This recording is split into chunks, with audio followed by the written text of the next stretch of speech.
Aston Villa 3, PSG 2. And breathe. Everybody in my chat, everybody in the comments. Let's do namaste. We need to relax. We need to relax. That game was insane. We need to take a deeper... That's one of the craziest Champions League games we've seen. That is one of the craziest Champions League games we've seen. And before anything, Aston Villa. Aston Villa, I want to give you guys a round of applause. You've won the game, you've lost the tie, but you've won the hearts of the neutrals, man. That is an incredible performance. And even though they're going home at the moment, Villa fans, you should be so proud of your team tonight. That is an incredible performance. And to think where you guys were just a few seasons ago in the championship, battling relegation, struggling under Gerrard, to now, you guys were within a goal away, and you damn near got it at the end of being in the Champions League semifinals. 2-0 down, nearly winning on the night. Incredible. Incredible. And that stadium was rocking, bro. That stadium was rocking. I know Emery's going to get some criticism for some of his decisions tonight, including from me. But the team and the spirit and the culture that he's built at this club is just incredible. It's just incredible, man. Honestly, what a coaching job and what a club. But wow, let's talk about this game. Obviously, PSG went into this game already with a healthy 3-1 advantage. I was on the record previously stating that goal from Mendes in injury time in the first leg potentially could have been a dagger, because I think at 2-1, Villa would have had a real chance of getting something from this tie. 3-1, I just thought to myself, can Villa score 3 without PSG responding? I don't think so. And lo and behold, within what, like 15 minutes, 20 minutes, PSG were up 2-0, 5-1 on aggregate. And it could have been more. Hakimi with the first, a horrible mistake from Emi Martinez, who on the night was incredible. But on that goal, a moment to hide his eyes, man. He doesn't want to see that one back. And then the other fullback, Nuno Mendes, getting on the end of, quite simply, a fantastic PSG move. From front to back, the football on display from PSG in those first 20 minutes was lights out. It was incredible. And at 5-1, I think everybody in my chat and everybody watching around the world thought, wow, PSG might win the 6-7-1 on aggregate. They looked so dominant. They looked so in control, and they had the tie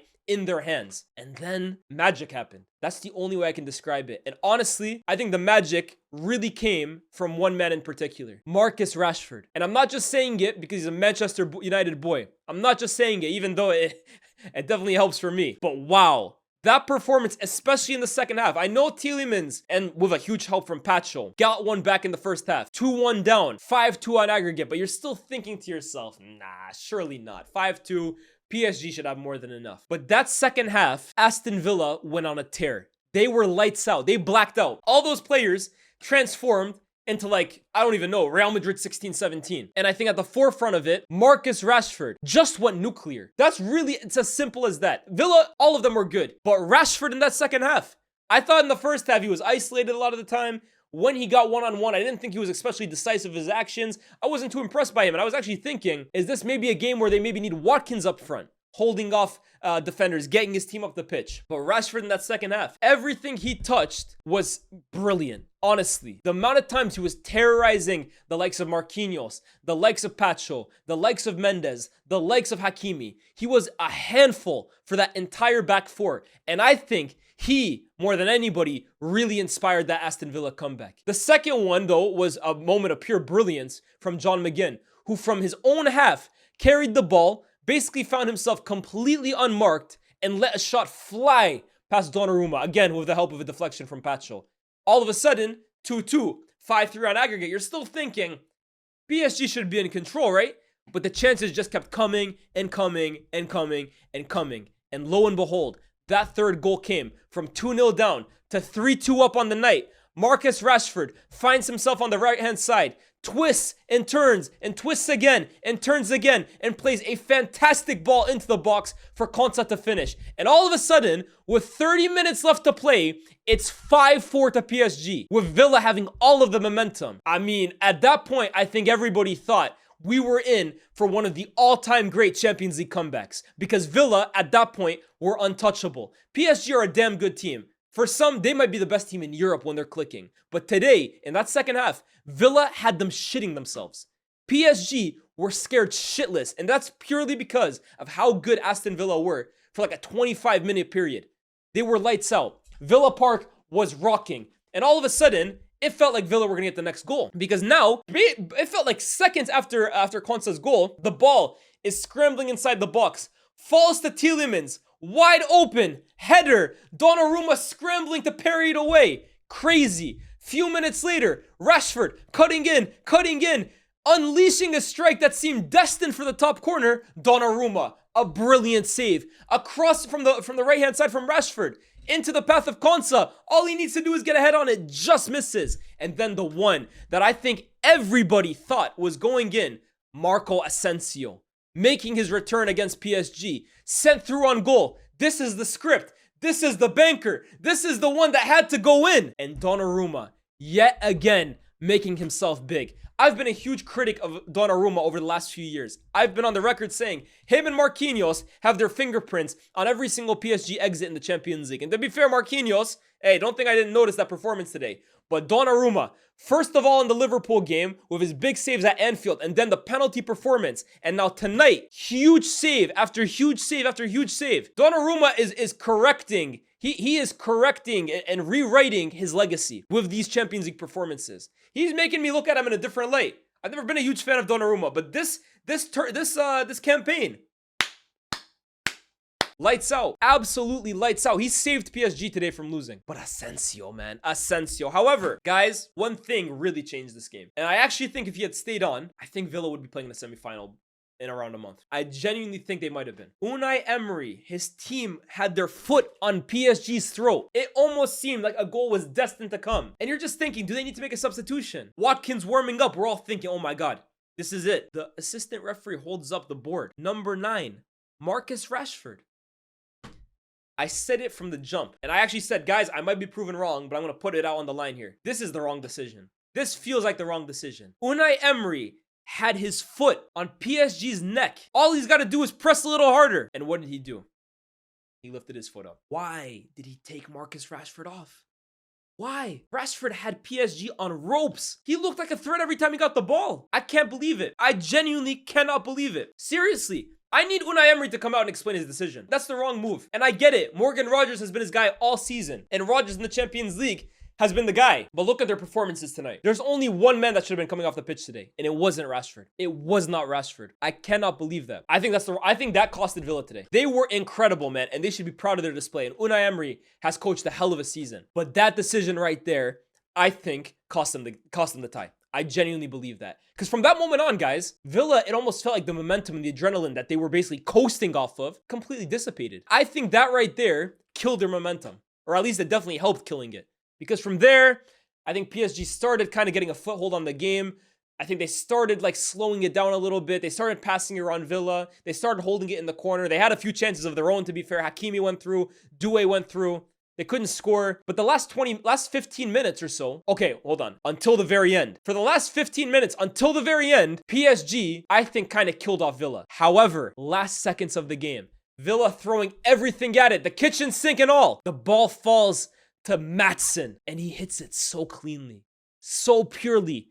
It's curving from out to in, destined for the far post. And who is there to save it? Pacho, who basically deflected two balls into the goal for Villa tonight. He's the one who breaks Villa hearts tonight. But man, what a night, what a performance, what a game. I'm full. UEFA just gave us one of the games of the season. Shout out to Aston Villa, shout out to PSG. I am full. I am thoroughly entertained. Now, PSG, let's talk about them a little bit because they got shook today. In fact, I was even saying in my stream, Aston Villa gave PSG a better game than Liverpool did. Let's call it what it is. They gave PSG a much tougher game than Liverpool did. Why is that? I think their press was crazy today. And for the first time today, I saw Vitinha, who has been a pass maestro, look a little shaky. Look a little frazzled up, man. Maybe the Arsenal game wasn't great either. But I really saw Vitinha for the first time in a while today look kind of shook. A little cracked out with the way he was playing, man. I think I give huge credit to Aston Villa for actually putting him off his game. Because as I said on Sky Sports, he's the metronome. He's the pass master. He's the conductor of this PSG team. Maybe you disrupt Vitinha. Maybe Villa might have just given the blueprint for Arsenal, or dare I say it, Real Madrid, because after tonight, it looks like anything can happen. But maybe they've given PSG's next fixture the blueprint. You take Vitinha out of the game a little bit, and PSG all of a sudden look a little they look a little hesitant because I think he didn't play his best game today, man. I didn't think Hakimi played his best game. I didn't think Doué played his best game today. Ultimately, PSG have done enough, and those 2 early goals from the fullbacks have ultimately meant that 5 goals was enough, but barely. However, Aston Villa, I'm not even a Villa fan, and I'm proud of them. Honestly, I'm proud of them. Now, PSG into the semifinals. They'll of course wait for their next opponent in Arsenal or Real Madrid. And one thing I'll say about Arsenal versus Real Madrid, I have Arsenal winning that tie. Because I just think to score 3 against Arsenal, you got to have a special performance. To score 4, it's damn near impossible. However, tonight, in both the Barca game and the Villa game, it's clearly just showing that in this Champions League, nothing is impossible. Because in the other game, Barcelona have gotten away with a rotten performance. Let's call it what it is. They got away with one today. Now, I'm going to be honest with you guys. I was watching more of the PSG game than I was of the Barca game. Because I just think the PSG game at one point, I was like, oh my God, are they actually going to do this? So I was watching more of the PSG game than I was of the Barca game. Barca, that's 2 performances in a row now where they have been bad. Last weekend, where they won 1-0 against Leganes. In this game, this is not the point of the season where you want to kind of be losing momentum and the performances start slipping. And if we're being honest here, right? They were much better against Dortmund in the first leg. But also, Guirassy missed 2 big chances. It could have been 4-2, if we're being honest here. Obviously, Barca could have scored a lot more too. But Dortmund missed their chances in Barca. Today, Guirassy was not missing shit today, man. And he's walked away with a hat-trick. And shout out Guirassy, because if I believe I'm correct, has that put him at the top of the Champions League Golden Boot scoring? Or is he still behind Rafinha? He is top, maybe. That's it. 13. Guirassy got 13 goals in the Champions League. And he could have 15. Wow. Shout out to Guirassy, by the way, right? His story has been sensational. And what a signing he was from Dortmund. Honestly, replacing Fulkrug, he's been an absolute bargain. And I think a few teams in Europe will probably regret not kind of signing him. But he put Barca to the sword today. But if we're being honest from Barca, right? This is the worst game they played all season. And I think also, if we're also being honest, it comes down to 2 things. Well, 3 things. First of all, just sloppiness. Second of all, the absence of Balde, which I'm really concerned about for Barca. I really hope Barca fans, if you would tell me how long Balde is out. Is it expected he's out for a while? Is it just a 1-game thing? Balde being out is huge for them. Because, first of all, he covers that whole flank damn near. And also, I think he gives Rafinha so much freedom centrally to do his thing. Because if we're being honest, Rafinha ain't playing like a touchline winger this season. Balde occupies the entire flank. 2 to 3 weeks. So he should be back for the semifinals. Maybe he'll miss the first leg. He'll be out for the Copa del Rey final. That's a big miss from Barca. But also, guys, if this doesn't explain to you how important Pedri is to this team, I don't know when you will. And it's what I continue saying about Barcelona, right? Look, Rafinha is the Ballon d'Or contender, right? And Yamal is the wonder kid, and Lewa's scoring all the goals. Who's the most important player on Barcelona? I think it's that man in the middle. I think Pedri is that man in the middle. And when he doesn't play, my goodness, Barcelona seem to just lose an element of control. I'm seeing Frankie today, like, completely disrupted at times, completely put off his game. Gavi was playing next to him. And I understand, look, Barca were bad, period, right? I'm not trying to say Pedri came on and changed the game. But I did feel when Pedri came on, it did kind of give Barca a little bit more composure, a little bit more control. And I'm going to say it once, right? I'm not saying, yo, Pedri deserves the Ballon d'Or. But this is what I will say. This is why, for me, I hate the Ballon d'Or. Honestly, I'm off it completely now. Because last season, Rodri won it. And Rodri won it, and there was this whole narrative, oh, it's about time a midfielder gets his flowers. Why can't a midfielder get a Ballon d'Or? Why can't we appreciate what midfielders do? And Rodri won the Ballon d'Or. But this season, Pedri doesn't even have his name whispered around those conversations. How many players have been more consistent than Pedri this season? Not many. If he wins all those trophies, why shouldn't Pedri's name be high in these conversations? Why is it last year a midfielder can win it? This year, it's all output, output, output. Pedri has been damn near perfect this season as a midfielder. Everything that his job entails, he's practically provided. This is why I don't get the Ballon d'Or.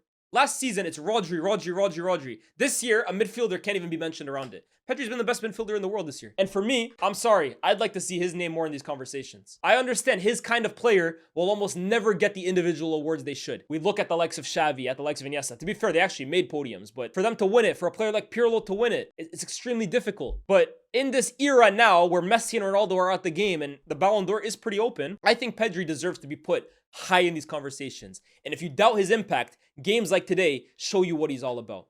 Shout out Pedri. But Barcelona, they got to put this game in their back mirrors, man, because this cannot be now a trend end of the season when they're so close to perfection and they just completely throw it away. That cannot happen. Let's talk about Dortmund. I think they played incredible today.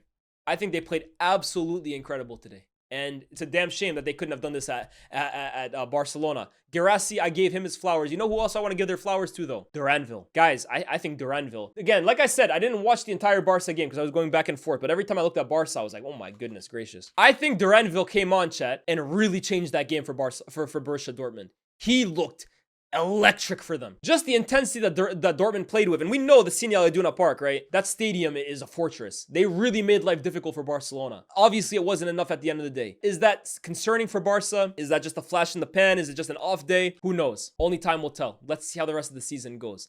But for their own sakes, they have to pray that today is an off day. And they have to pray that Leganes was an off day too. They got to reply the next game on fire. This is not the time of the season to start losing momentum. This is where teams need to finish the season strong, not burn out. I'm just saying. So congratulations to Barcelona. Congratulations to PSG. This has been a thrilling night of Champions League, guys. Honestly, one of the best I can remember. And it continues to be the competition that keeps the season alive. So many of the major leagues around Europe practically seem like they're done. The Premier League, I keep saying it, feels like we're on a beach with 6 games left. Bundesliga. I don't think Leverkusen want this league title. I think it's Bayern's to lose. Ligue 1, PSG have won that easily. Obviously, Serie A and La Liga is still a bit competitive. But let's be real, the Champions League this season has been an incredible spectacle. Shocks, upsets, comebacks, brilliant shows of quality, brilliant shows of tactical insight. Honestly, I've loved the Champions League this season. And let's hope, for everyone's sake, tomorrow brings us more of the same. I'll be back. Arsenal versus Madrid. Could the impossible happen? And Inter versus Bayern. Let's not forget about that game as well too, man. That tie is far from over. Let's see how it goes.